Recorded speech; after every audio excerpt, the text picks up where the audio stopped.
Hacemos página 13 y en el estudio tal vez, quizás sí uno de los más polémicos intelectuales liberales de nuestro país, iba a decir de derecha, pero no sé si le iba a gustar la declaración. Axel Kaiser, ¿cómo estás, Axel? Bien, ¿cómo estás? Gracias. Axel Kaiser, que ha publicado El Papa y el Capitalismo, un diálogo necesario, las ediciones del Mercurio, un libro que es casi como a pedido, como coyuntural por la visita del Papa, queda perfecto. Efectivamente lo calculé de esa forma, de que saliera cuando el Papa estuviera en Chile, o poco antes.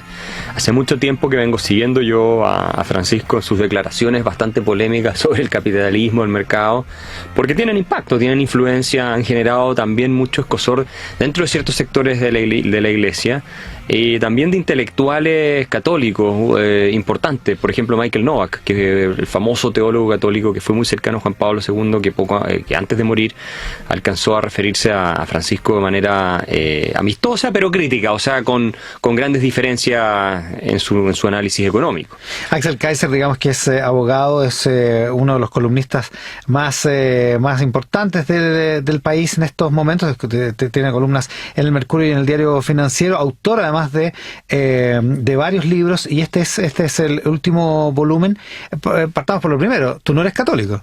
Yo no soy católico, no. Eres cristiano, dices tú. Yo me defino como cristiano porque comparto la filosofía fundadora del cristianismo. Pero no eres un hombre de fe.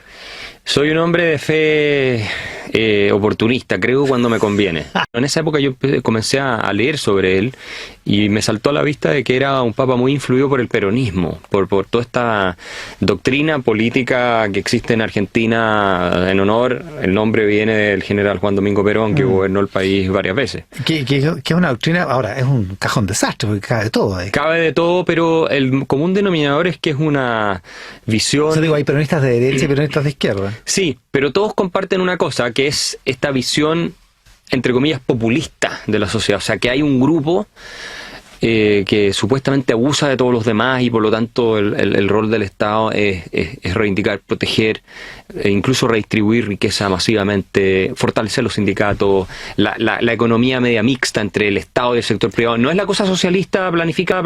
Hay gente que dice el Papa es socialista, el Papa. No es así. Su visión económica es más esta cosa cooperativa o corporativista. Capaz de ponerle, claro, de ponerle prueba a estos grupos que abusan, digamos. Claro, ahora, que ellos creen, cierto, pero al final termina siendo lo contrario. Pero porque... no es cierto, vamos a ir a eso, pero no es cierto, estamos con Axel Kaiser, autor de El Papa y el Capitalismo. ¿No es cierto que hay grupos que abusan en la sociedad? Absolutamente, pero no solamente entre los empresarios, también hay grupos que abusan como líderes sindicales, que capturan, ¿no es cierto?, al poder político para ellos obtener beneficios que nadie más obtiene. Entonces todos los grupos de interés abusan de alguna manera. Los grupos de interés, todos los lobbies pretenden finalmente sacar ventajas a expensas de los demás.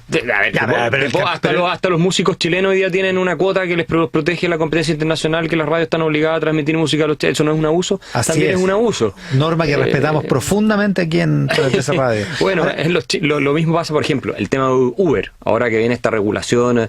¿Ya?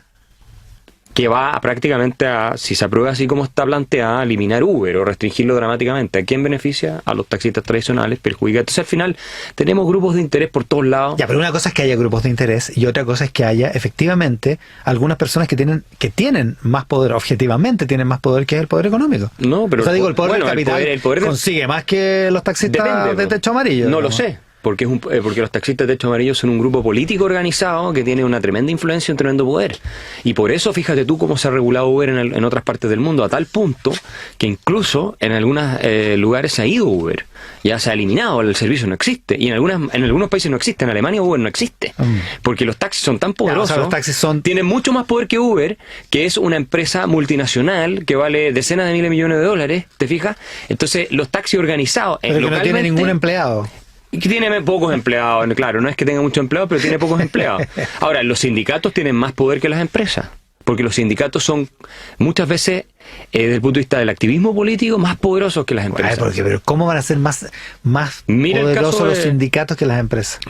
Porque la ley les confiere una serie de formas en las cuales puede poner de rodillas a las empresas, subiéndole los costos a tal punto en que las pueden incluso hacer quebrar. Mira el caso de General Motors y las automotrices en Estados Unidos. Ya, pero vamos al pensamiento del Papa. O el caso de Codelco. El pensamiento del Papa sobre el capitalismo, dices tú en tu libro, está prácticamente bien reflejado en dos textos, ¿no? En Laudato Si es uno, Sí. Y el otro es... Evangelii Gaudium. ¿Cierto? Y Sí, son los principales. Y el Papa básicamente lo que expresa sobre el capitalismo es que, estoy siguiendo tu texto, ¿no? Hay un tipo de sociedad o tipo de economía que lleva a producir gente que es, en palabras del Papa, descartable así y luego ocultable, para que no la veamos, para que la sociedad pueda seguir funcionando. Ese es básicamente el diseño de ese tipo de economía. ¿Por qué no es esa una buena descripción del capitalismo? Es lo que hago yo en el libro. Básicamente es un fact-check. O sea, yo tomo lo que el Papa dice y lo contrasto con la evidencia empírica. Y si uno examina la evidencia empírica desde que existe capitalismo, nunca ha habido una proporción de la población mundial más baja viviendo la pobreza que desde que hay capitalismo. Y de hecho, si tú comparas el caso de Europa Occidental, la Revolución Industrial, Estados Unidos, Occidente, digámoslo así, con países que se suman al capitalismo mucho después, como China, el ingreso de los chinos a mediados del siglo XX era parecido al de los europeos de hace 300 años atrás. Estaban viviendo casi en la época feudal en términos de ingreso per cápita. El incremento de la riqueza en Occidente es una cosa impresionante. Noruega en 1850 por ahí tenía un ingreso per cápita similar o más bajo que el de Bangladesh de hoy, que se suma mucho después y todavía está en proceso de desarrollo, o sea, es un país que le falta muchísimo. Entonces, la verdad es que es al revés. Es el sistema de mercado, el crecimiento económico, el capitalismo, y esto lo saben todos los economistas, lo que ha permitido la reducción dramática de la pobreza, y en algunas regiones del mundo ha desaparecido. Digamos, en Europa hoy día tú no encuentras esos bolsones de pobreza que hace 200 años era común. O sea, yo cito ahí al historiador Yuval Harari cuando él habla de tiempo antes de la Revolución Industrial, como el hambre y las pestes mataban 20%, 30% de la población. Como o sea, hay menos pobres, dices tú, hay menos miserables. Hay mucho menos miserables, hay mucho menos gente pobre, y hizo que la población mundial se ha quintuplicado o más en los últimos 300 años. Entonces, pero sigue habiendo pobreza y sigue habiendo una desigualdad aún más profunda, dicen los economistas, particularmente los de izquierda. Eso también está en una de las frases y afirmaciones del Papa Francisco, pero ahí yo tengo citado a Javier Salay Martín, el economista español, que se especializa en eso, en la desigualdad, profesor en la Universidad de Columbia también, y él muestra que en realidad la desigualdad en los últimos 100 años o más ha ido disminuyendo. En agregado global ha ido disminuyendo, porque además es obvio, antes había países ricos y países súper miserables, y hoy día China es la segunda economía del mundo. Entonces, ahí se ha ido igualando. Ahora, dentro de China, claro, se empiezan a producir desigualdades que antes, cuando todos estaban en la miseria, no habían, pero en el agregado la desigualdad ha ido cayendo. También hay países desarrollados donde la desigualdad sí ha aumentado, y eso es verdad. Pero la explicación ahí, algunos dicen que tiene que ver en parte con las tecnologías, porque va reemplazando mano de obra poco calificada, te fijas tú, y por lo tanto hay gente que se queda sin empleo, pero una parte importante tiene que ver también, aquí volvemos a lo que estábamos conversando antes, con la captura que ha hecho el Estado, la colusión entre poder político y poder económico, que en el caso de Estados Unidos es una de las razones que ha llevado a que grandes grupos corporativos de empresas y otros y sindicatos y lo demás se llenen los bolsillos, mientras el ingreso medio del americano no ha subido en los últimos 20 años. Estamos en página 13 con Axel Kaiser, autor del Papa y el capitalismo, un diálogo necesario. Es un diálogo necesario probablemente, pero también es un diálogo bien difícil, porque el Papa habla desde una dimensión de la fe, desde una dimensión de lo inmaterial, y el capitalismo se preocupa precisamente de cosas materiales, porque el capitalismo no se preocupa de si la gente puede ir al extremo, de si es feliz o no, o de si es noble o no. Claro. Le da lo mismo. Bueno, es que, y al Papa no le da lo mismo eso. Es que el capitalismo es un sistema de organización económico, básicamente. No es una religión, no es una filosofía, nada. Pero para algunos es una religión, digo. No sé, o sea, yo no conozco gente que sea demasiado fanática en el sentido de pensar que el capitalismo tiene una misión trascendente más allá de lograr combinar los factores de producción de manera tal que sea más eficiente, ¿no? Y además generar espacios de libertad personal y autonomía que nunca eran conocidos en otro sistema. Bueno, entonces, ¿pero no es el liberalismo una especie de religión? Es ¿de que fe? No, depende de cuál liberalismo tú estás hablando. El liberalismo es una filosofía que parte de la observación de la realidad.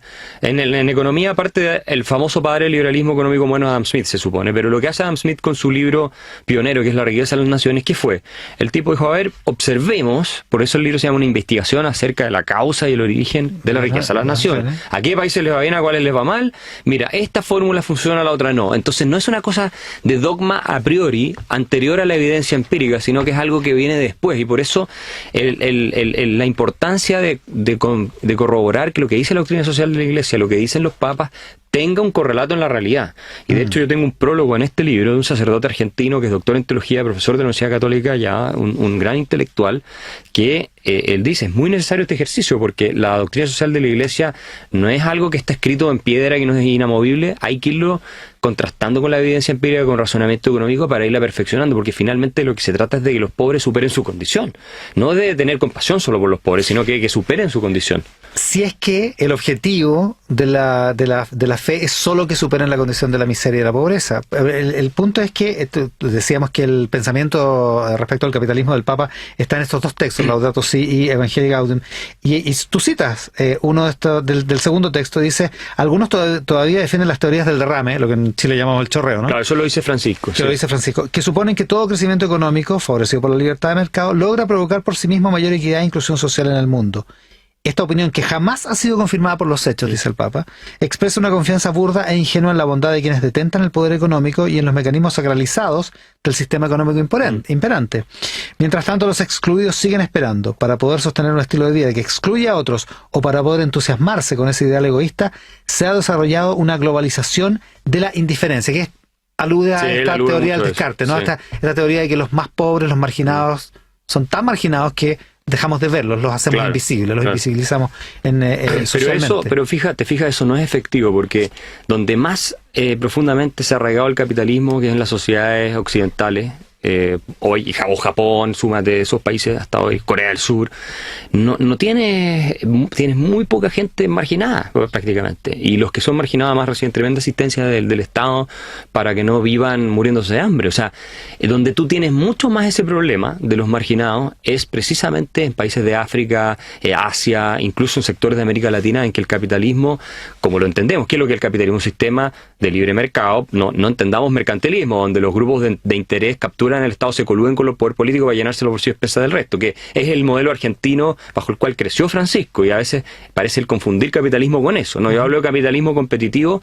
Esos países que lo han aplicado, derechos de propiedad, mercados abiertos, libre comercio, inflación controlada, gasto público relativamente controlado, inflación baja, todo eso, han mejorado las condiciones de vida de los más marginados, pero de manera increíble. Digamos, Europa hace 200 años atrás el promedio de la población no comía más de 2 veces al día. Entonces, eso sí es que entendemos los marginados como los que viven en la extrema pobreza. En la miseria, claro. Pero no son los marginados los del descarte, no son los que participan de menor medida de los éxitos del capitalismo, los que no están en los cánones propios del éxito. Bueno, sea cual sea la medida y ese canon de éxito que provee la cultura capitalista. Esa sería una interpretación que... Por eso digo que es un diálogo difícil. Eso sería una interpretación de esto, posiblemente, pero cuando Francisco habla, y si uno lo combina con otras cosas que ha dicho, en realidad él se refiere a pobreza, y lo dice así, a que tenemos además un sistema en que los países ricos de alguna manera abusan de los países pobres, sí, y se hacen ricos a expensas de los países pobres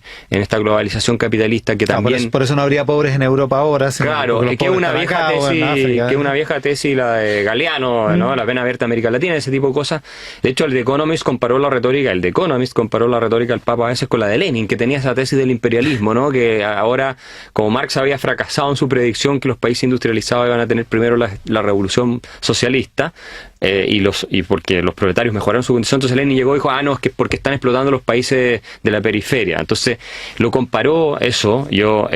Por lo tanto, no es una cosa que se me ocurra a mí. Yo tengo citados todos estos artículos de la prensa internacional donde también se hacen esas reflexiones, y el mismo Michael Novak dice que el Papa Francisco no tiene una buena teoría sobre cómo superar la pobreza, que es lo que le preocupa, ¿ya? Entonces hay mismo en la Iglesia Católica, cito un sacerdote americano, yo también norteamericano, Sirico, que también refuta de manera súper directa las cosas que dice el Papa Francisco en materia de economía y todo lo más. Él dice, el objetivo de los católicos, y de la doctrina social de la Iglesia y todo esto, no es compadecer a los pobres y quejarnos y lastimar y digamos, sentir lástima por ellos, es sacarlos de la pobreza. En el origen lo era. Eso es lo que él dice. O sea, en el origen, en las primeras encíclicas sociales, la situación que había provocado el capitalismo era una situación de abuso, de indignidad, y de extrema pobreza. Lo que ocurre es que eso es un poco el mito de Charles Dickens, del cual yo hablo en el libro, ¿no? También, sí. Sí.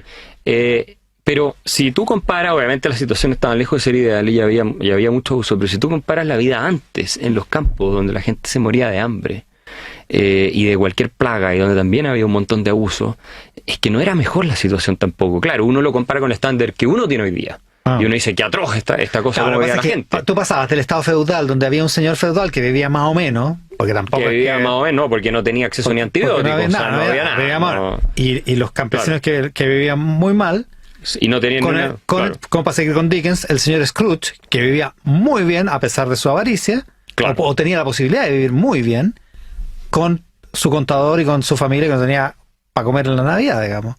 Ese es el tipo de desigualdad que provoca el capitalismo. Estoy yendo a la caricatura de Charles Dickens, digamos, pero ese es el tipo de situación que se provoca. Lo que ocurre... Una cuestión que es para llorar a gritos, con todo respeto, y si no te sientes conmiseración por eso... Bueno, no, lo que ocurre es que la situación anterior es mucho peor. ¿Te fijas? Entonces tú tienes que ver la tendencia. Cuando tú sacas gente que se está muriendo de hambre en el campo y llega a la ciudad y vive por lo menos, tiene para comer y tiene calefacción, cosa que no tenía, por eso se dice la gente dormía en las industrias. Es cierto, en las industrias había calefacción. Que eso es un analgésico moral, que eso no es moralmente aceptable. Pero es más moralmente aceptable que se mueran de hambre en los campos, no sé, porque al final tú siempre tienes que ver la alternativa. O sea, uno podría decir... La alternativa podría ser que nadie muera, digamos. ¿Y eso cómo se logró? Que los recursos se distribuyen equitativamente. Es que los recursos no se pueden distribuir si no existen. Tenéis que crearlos primero. Y si tú quieres crear los recursos, aquí están los libros de Angus Deaton, que es el Premio Nobel de Economía del año 2015, donde él dice, precisamente respondiendo a tu punto, dice, intentar acabar con desigualdades para evitar que unos pocos se beneficien al principio de las innovaciones tecnológicas y los beneficios que esto implica, sería condenar a toda la humanidad a situaciones de miseria y de atraso. Entonces es mejor tolerar esas desigualdades por un tiempo hasta que el resto tenga el acceso a todos estos medios, que es lo que ocurre hoy día en Occidente. O sea, hoy día tú... O sea, con la desigualdad pasa lo mismo que con el medio ambiente. Finalmente, al principio arrasáis con el medio ambiente y después lo empezáis a cuidar. En principio... Cuando las sociedades pasan a lo mejor... pasando a un cierto umbral de riqueza... Es que hay cosas que no se vuelven a recuperar, pues. Depende, hay vidas humanas que no se recuperan. Es que las vidas humanas han crecido gracias, y por eso la población mundial se ha incrementado, ¿te fijas? Gracias a que gracias a la innovación tecnológica del capitalismo. O sea, eso es una cuestión indiscutible, y a que los podemos alimentar. Si antes no se alimentaba la gente, están todas las cifras ahí que yo tengo en el libro, se morían de hambre por millones. ¿Tiene mejor prensa el Papa que el capitalismo, Axel Kaiser?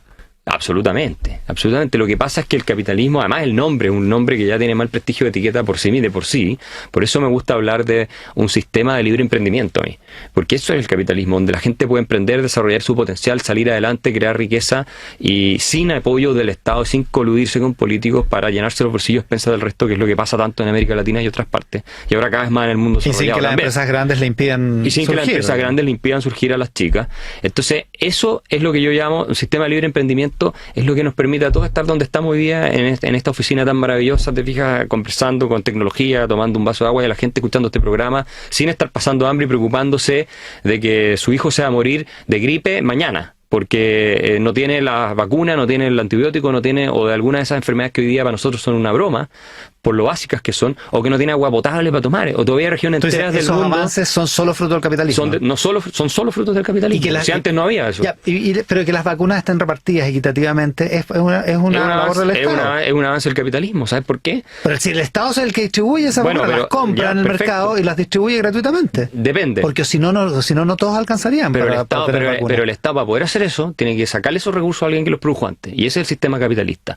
En los sistemas socialistas, donde el Estado era el que supuestamente producía todo, nadie se quedaba con vacuna, porque el Estado no producía ni vacuna, ni zapatos, ni calcetines, ¿te fijas? Una última cosa, estamos con Axel Kaiser, el Papa y el capitalismo, el autor del Papa y el capitalismo, un diálogo necesario. Está esta idea de que es una idea que manifiesta el Papa, que tú criticas, de que en el fondo lo que hay es una transferencia de recursos, lo que hablábamos antes, ¿no? No hay pobres en Europa porque Europa está extrayendo los recursos del tercer mundo y por lo tanto se enriquece de esa manera. Que básicamente es la idea abstracta de que hay una riqueza que suma una cierta cantidad. Claro, que es fija. Que es fija. Sí. Entonces, cuando uno gana una cierta cantidad de plata, alguien está perdiéndola. Claro, suma cero. Y el capitalismo defiende una idea contraria, que es que la riqueza se va creando de alguna manera. Exactamente. ¿En qué se sustenta esa idea?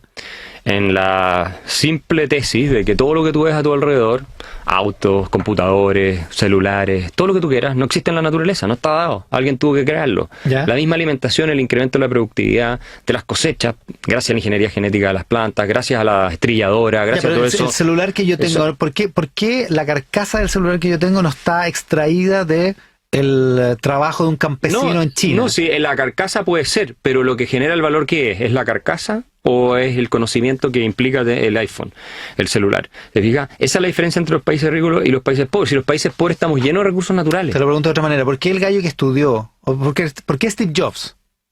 Bueno, no estudió. Que renunció, pero no terminó, a la universidad, claro. ya, pero que estuvo en Stanford y se fue. ¿Por qué Steve Jobs no logró esa oportunidad de desarrollar a costa de que cientos de campesinos en China o en Santiago o en Requinoa no pudieron ir ni siquiera a la escuela básica? Eso es como preguntarme por qué él logró eso sin haber explotado a los extraterrestres. Pruébame tú que hizo eso. Tú eres el que me tienes que demostrar que Steve Jobs tuvo la idea genial de desarrollar Apple porque explotó a un par de campesinos chinos que nunca vio en su vida. O sea, además que te voy a decir, si fuera cierto, ¿ya? Entonces el crecimiento económico de Estados Unidos no podría haber ido en paralelo al de China, po. Porque resulta que si tú ves el mapa de ingreso per cápita en el mundo ha ido subiendo en prácticamente todas partes, entonces ya se te está acabando el argumento de que acá creció y en el otro se empobreció. No es que China era súper rico, Estados Unidos se hizo rico y China se empobreció. Siempre tenemos a Corea del Norte para echarle la culpa. Siempre podemos decir que Corea del Norte nos está financiando a todos, ¿no es cierto?, la fiesta que nos pegamos. Pero creo que eso es... Y ni siquiera aquí me estaría de acuerdo. Axel Kaiser es autor, abogado, además. ¿En qué hiciste tu doctorado en Alemania? Es un doctorado en filosofía. Yo lo hice en realidad una tesis que combina economía política y filosofía en la facultad de filosofía en realidad fue. Sí. ¿Está buenas? Sí, fue entretenido, la pasé bien. Y es director. ¿Cuál es tu cargo? ¿Es director? Director ejecutivo en la Fundación para el Progreso. La Fundación para el Progreso. ¿Qué es lo que estaba buscando en tu currículum acá y no lo podía encontrar? Sí, eso... está por ahí dando vueltas. Axel Kaiser es autor del Papa y el Capitalismo, un diálogo necesario, un libro que comentamos hoy en página 13, justo antes de que venga el Papa Francisco, a quien Axel Kaiser va a escuchar con mucha detención la próxima semana. Y le deseo lo mejor acá en Chile, porque creo que, y no entramos en esa parte, pero que todo su análisis espiritual y la importancia que tiene la fe y lo que tienen las relaciones humanas y el amor en la vida es mucho más importante que sus comentarios sobre el capitalismo, que son algo desafortunado, y de ahí podemos aprender de él. En lo otro creo que se equivoca. Axel Kaiser, que además es un cristiano pero no católico y que reflexiona respecto del pensamiento económico del Papa Francisco. Axel, muchísimas gracias por estar con nosotros hoy día. Muchas gracias.